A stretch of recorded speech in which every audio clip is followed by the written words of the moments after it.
So good afternoon, everyone. So we're going to have a short majority caucus, but we met over the weekend. Hindi lang kami kompleto. We all agreed naman na in accordance with the Constitution and the rules of the Senate, dalawa ang priority parate, di ba? Organization of the Senate.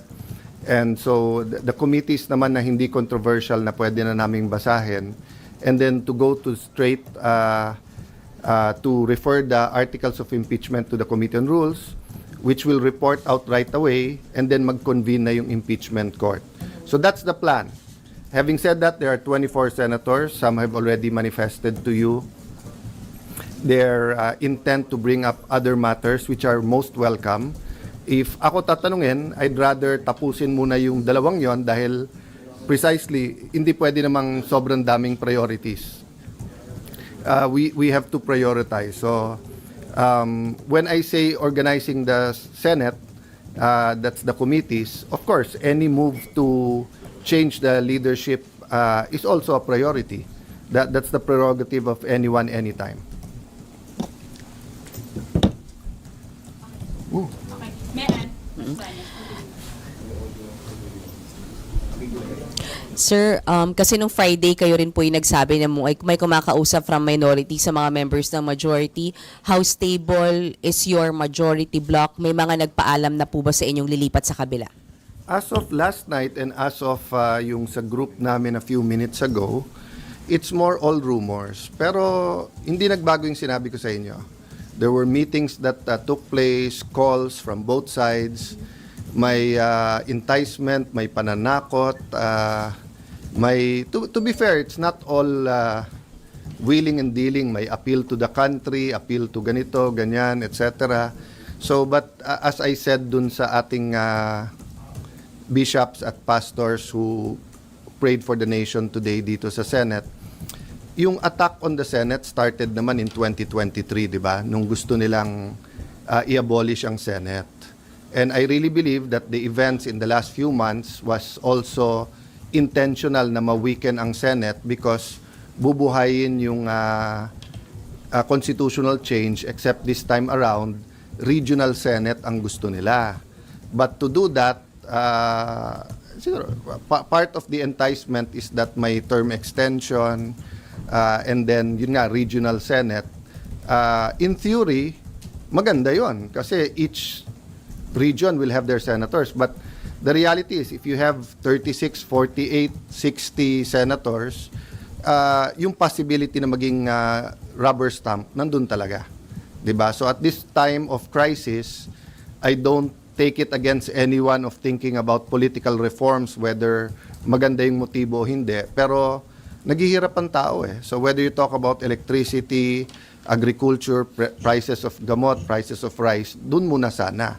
Having said that, kanya-kanyang pananaw yan eh. Iba pananaw din nila sa Senate leadership, di ba? Yung anyone but Cayetano, nung nag-attempt kami nung February, yung kandidato namin yun din ang sinabi sa amin eh. Anyone but siya. So ang point ko, I think it's more of anyone that they cannot control. Sir, isa na lang sa akin.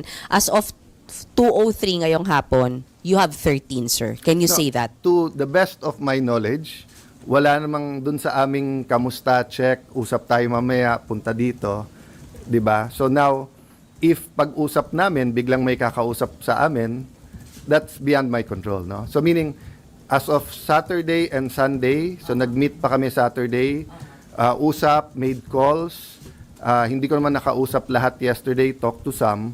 Okay pa lahat, sabi yung walang bibigay pero grabe ang pressure. At saka talagang pinag-aaway. Sinasabi daw may 13 na, may 14. So as of this morning, 7 o'clock, 7:35, sa 8 o'clock may tumatawag na. So okay na, wala namang hindi sumasagot sa chat groups at sa communication namin, di ba? Having said that, if may palitan naman, it would be smart naman to tell us in the last minute. And so it would be smart to tell in the last minute, and I won't take it against them. Diba? So, simple lang yan. Kung nilagay ako dito ng Panginoon for an 8-day mission, tatanggapin ko yon. Pero kung ang mission ko is simulan yung impeachment, tatanggapin ko rin yon. Diba? Yung isang senyales sa akin doon kung gaano kadali na nakuha ko yung Senate presidency, gaano kadali in the sense that saan ka nakakita, 12, hindi mo nililigawan, hindi mo pinapangako ng committees or kung ano man, lahat ng kapangyarihan around this earth ginamit against, pero they're sticking together, ituloy natin. So it's a privilege serving you, serving our people, serving the Senate. But pag sinabi nilang iiba direction, I will respect that. So tanggap niyo, sir, sorry to ask, if you will be the shortest serving SP, sir? It's not how long your life is, it's how meaningful it is. 'Di ba? Some people live 100 years and say, where has the time gone? 'Di ba? The Lord Jesus lived a little bit over 30 years, pero in 3 years nagawa niya lahat ng gusto niyang gawin. Of course, I'm human. I think I can do much more if it's 8 months rather than 8 days, but that's not in my control. Amor Santos, Newswatch. Hi sir. Sir, your reaction lang po, merong mga calls for your resignation after what happened. Binabatikos po yung pag-alis ni Senator Bato, the shooting incident, and si Director Matibag also said you should be held accountable. Your reaction to all these? Okay. Hindi pa naman ako SP, pinagre-resign na ako eh. Buong buhay ko naman ganun eh, 'di ba? So certain people are called for the job. So even before I took office as Senate President, tinanong ko sa 12, bakit ako? And may reason kung bakit ako. Maybe because I was there during the time of crisis. You remember, nung pandemic, nag-break ang Senate, 'di ba? Ang House, mas marami kami. Gusto nila mag-break kami. Sabi ko, hindi pwede. Kailangan makita nila may gobyerno. Konti na lang siguro tayo dito. I don't blame naman yung mga nagsuggest sa akin Wednesday night na wala daw pasok the next day, Thursday, at i-cancel lahat. Sabi ko, hindi pwede. Kailangan makita nila may gobyerno dito. So, ang message ko sa NBI, hindi nyo natibag ang Senado. Under Alan Cayetano, hindi nyo natibag ang Senado. So, kung sino man, if I continue or may papalit sa akin, okay? Ulitin ko ha. During my watch, hindi nyo natibag ang Senado. Now, kung if I remain or kung papalitan ako, sana hindi matibag ang Senado. The Senate is a target, di ba? Because we are the last line of defense sa pagdating ng hindi impartial na impeachment. We're the last line of defense sa budget. We're the last line of defense sa charter change. We're the last line of defense sa kung merong gustong yumurak o sumira sa ating democracy. I'm not saying we, the Senate. But leadership matters. Di ba? So, dun sa nagsasabing take responsibility, kayo pumasok dito, kayo na maril eh. Tapos kami pagre-resign ninyo. Dapat kayo mag-resign. Di ba? Pati yung mga ibang nagsasabing take responsibility for the shooting. I take responsibility for my reaction. Di ba? So kung mamato ako dito, batuhin niyo ako pabalik, kayo magre-resign. Ako na mato eh. The one who takes you take responsibility for your action. So I will take responsibility for my reaction. How I handled everything. But I cannot take responsibility for them shooting at us. Confirmed na may gunpowder yung hinuli sa loob ng Senado, hinuli yon ha. Until this time may nagsasabi sa Pangulo na ang NBI daw nasa GSIS, wala daw dito sa loob at hindi daw nagpaputok. So makikita mo there's a lying all over going around. If they can lie with that simple thing, 'di ba? So sabi ko nga sa grupo namin, guys, hindi pwedeng maging general rule yung ginawa ng NBI. Tinetesting nila yung Senado. Unfortunately, dati, maraming nag-i-invoke dun sa spirit ni Salonga, Recto, Tanyada, yung Osmeña, Rojas, yung ating mga greats, di ba? In the past, pagka inattack ang Senate, nagka-come together lahat ng senador. Ngayon, algorithm at political bias na. That's what's sad about it, no. All the evidence is there. I mean, it's beyond our control na, like sa inyo, di ba? Pag dumating na sa editor, dumating na sa final, dumating sa live interviews, hindi nyo kontrolado lahat yon. Pero yung personal experience nyo at personal testimony nyo, meaning, pag tinanong kayo ng kapatid nyo, anak nyo, pag uwi nyo, ano ba talaga nangyari? eyewitness din kayo eh. 'Di ba? So, yun din ang ano ko sa inyo. Kung eyewitness kayo and you think I did wrong, I won't take it against you for calling for the resignation. But if you're telling me na kontrolado ko yung NBI, so dun sa nagsabing scripted, 'di ba? Ang galing ko naman na pati NBI is under my command pala. So you won't resign, sir? Oh, there's no reason to eh. 'Di ba? Many of those who are calling for my resignation are political operators eh. Dati na silang may meaning nung nasa DFA ako, resign Alan. Nung nasa Speaker's Office ako, resign Alan. Nung minority leader ako, resign Alan. Nag-ano lang ngayon, nag-echo lang ngayon dahil nga sa mga pangyayari. But for me, it's concerted effort from day one to get me out because they want someone they can control. The only thing I promise the 13 is I follow God. Diba? And, you know, following God is easy if you know exactly what He's telling you to do, diba? Pero if you have 5 decisions to make and all of them are godly decisions, hindi madali mag-discern na ano ba dapat gawin. So, for example, as long as I tell the truth, that's godly, diba? But do I extend a friendly hand in friendship? Diba? Do I tell everyone, let's work together? Or do I pound the table muna para alam nilang hindi pwedeng ganito yung Senate? Those are everyday decisions that needs wisdom. And I'm not claiming to have all the wisdom, di ba? But uulitin ko lang ha, collaboration, okay. Pero yung sunod-sunod kami sa inyo at hawak nyo kami sa liig, hindi pwede yun.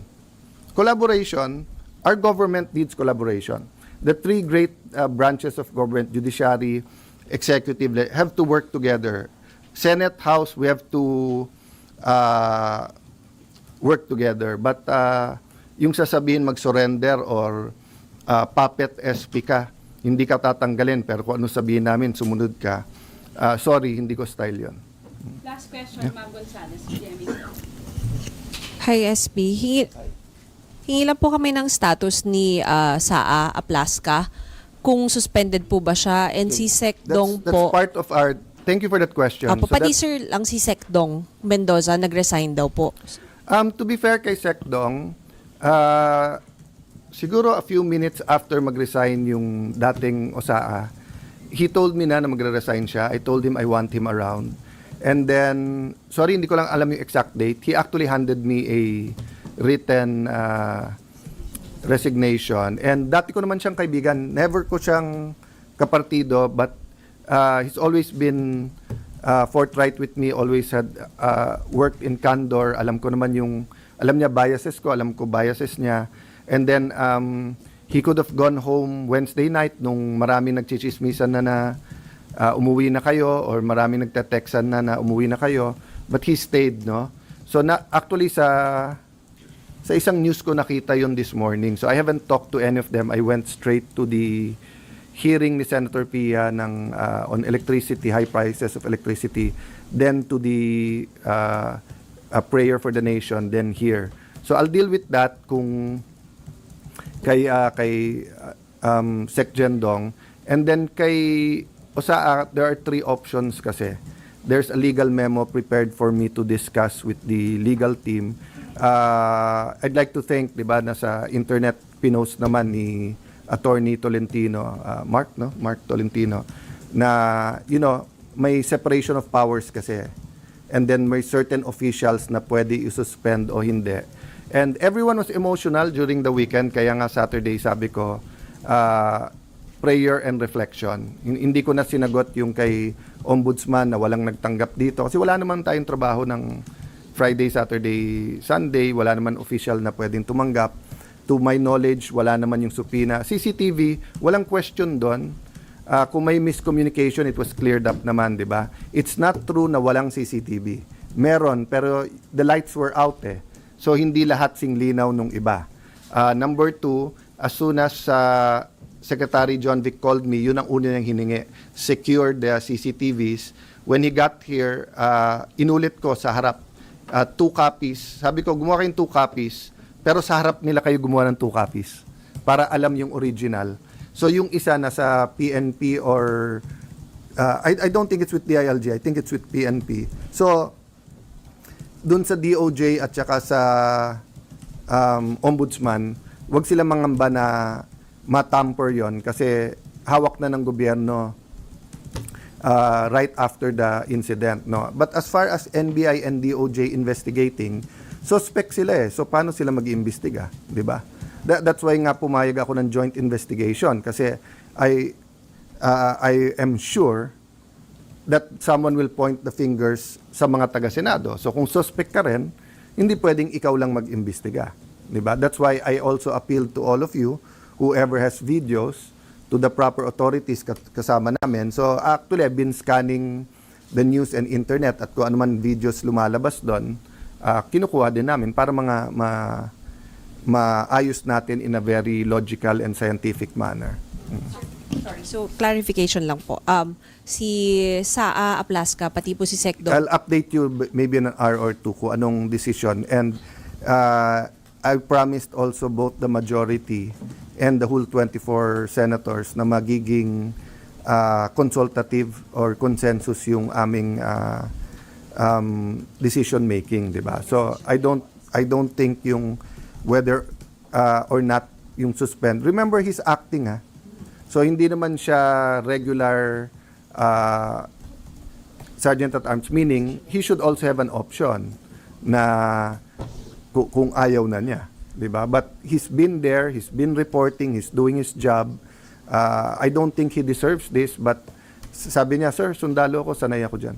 Sir, to clarify, si General Aplaska pa rin po yung Senate Sergeant at Arms na Yeah, we haven't made a decision. nag-i-implement. We haven't made a decision kasi one option, 'di ba, is sundin yung ombudsman. The other nga is may legal opinion na it's the Senate that can suspend, hindi sila. And then one is to suspend pero to question sa CA. The other one is sila mag-question sa CA. So there's really 1,000 decisions that have to be made, but I just want to focus on convening as an impeachment court, organizing the Senate para wala nang magsabi-sabi na delay. Beside those two priorities, then pwede natin isa-isahin ko ano man ang mga kailangan nating gawin, no? Sir, sorry. Go ahead. Your priority is committee chairmanship. Organizing the Senate in general. So Okay. that right now that means the committee chairmanship. Yeah. Committee chairmanship and convening the impeachment court. Pero pag may tumayo to change leadership, hindi niyo po harangin. That's their right. But priorities are priorities, di ba? So kahit may tumayo Di po, ba sila naman nagsasabi before or kakampi nila kung hindi sila na di-delay namin yung impeachment. So kung gusto nilang i-delay nila. I've been in the Senate long enough na kahit majority ka, kung gusto mo talagang i-delay, maraming pwedeng gawin eh. 'Di ba? Sabay-sabay lang kayo tumayo, madi-delay mo. But I'm expecting a very naman decent and honorable exchange mamaya. so 'Di ba? there will be moves. Sorry sir, isa na lang. Yes, If there ma'am. will be a move for a change of leadership, ipopush nyo na Priority mag-convene yun. muna. Hindi. If there's a move to change leadership, priority yun. Yun ang pinaka... So, if you look at the Constitution, getting the Senate organized is the priority. Kasi how can you even convene the court if you're not organized? How can you have hearings if you're not organized? After organization, ano yung mga constitutional mandates? Siyempre, mandate to make laws, pero everyday yon. But to convene, di ba, and given the national clamor or trauma, whatever side you're on, may mawawala ba na we convene and start the process, di ba? Okay. Thank you, everyone. Thank you.